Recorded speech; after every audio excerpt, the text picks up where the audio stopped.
So I was looking through YouTube when I found this video from Fox News, and they were talking about how they think that video games are directly responsible for violence and creating violence in America and around the world.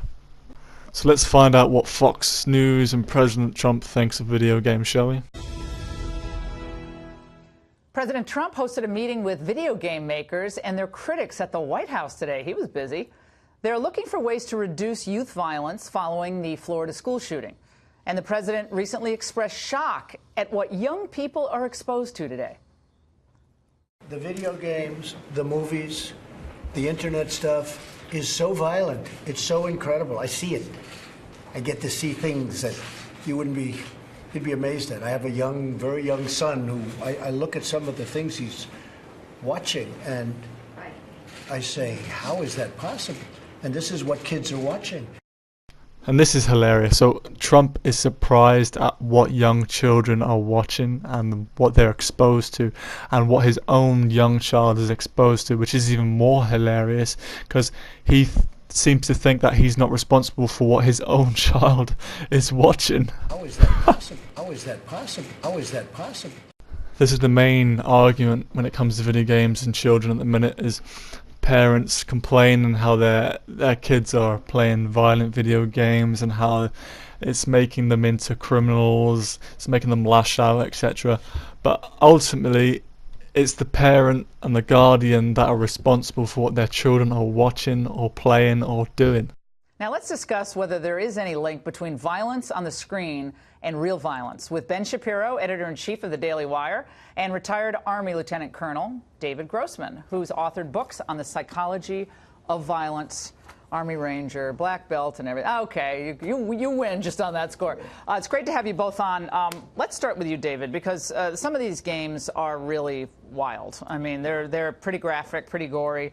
You know them, Call of Duty. I don't do any of these, but like Grand Theft Auto. Yeah, they're simulated violence. It's a criminal simulator, a murder simulator. Yeah, Evan Ramsey. So straight off they're talking about GTA and bashing that. Should we be surprised? Everybody loves to bash that game. So he says it's a murder simulator. Clearly it's a murder simulator, isn't it? It's stated on the game it's a murder simulator. No, it's not a murder simulator. These people have no idea what they're talking about. They've never played a game in their life. They're looking for something to blame, a scapegoat. And video games is the easiest thing to blame when it comes to violence. In reality, they're just too lazy to report on things that actually do cause violence. And the fact is, most criminal activity and violent activity has nothing to do with video games, and they know it. The Norway killer trained on those. He said he trained on them. 69 dead on an island in Norway, and he spent a year training on video games to prepare himself for this crime. So Anders Breivik, or the Norwegian killer, apparently trained on video games for what he did, but was assessed to be a paranoid schizophrenic and thought to be psychotic during and after the twin attacks. And this is more evidence to back up that they just wanted a scapegoat, something to blame. The American Psychological Association made a definitive statement.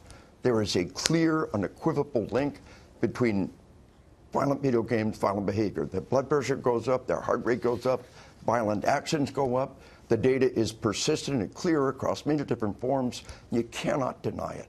Okay, so just shutting this dickhead down straight away. There is no scientific link between violence and video games. You can look it up yourself. Science or not, for young children to continually see images of heads exploding, chests opening up, you talked about the immorality of all of this. Whether it's constitutional or not constitutional, maybe as a society we have to talk about what numbing ourselves to this very graphic violence. It's not like cartoon.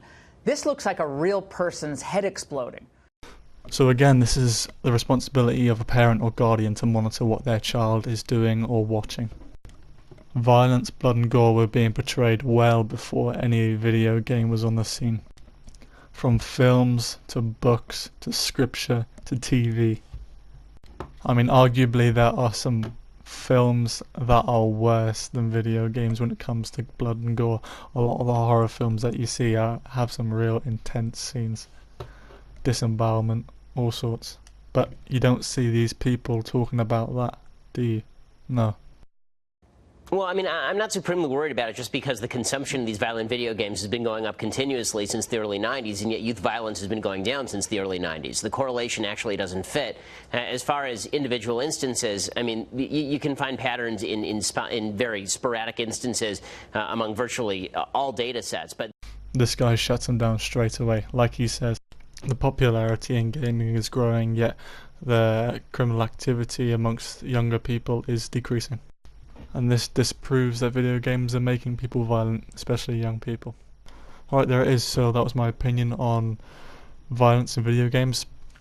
Please subscribe, like, comment. I'm trying to reach 500 subscribers, and then from that moving on to 1,000 so I can get monetized. Please comment if you agreed with me or disagreed with me, or you just want to say something. I'd love to talk to you there. Thank you.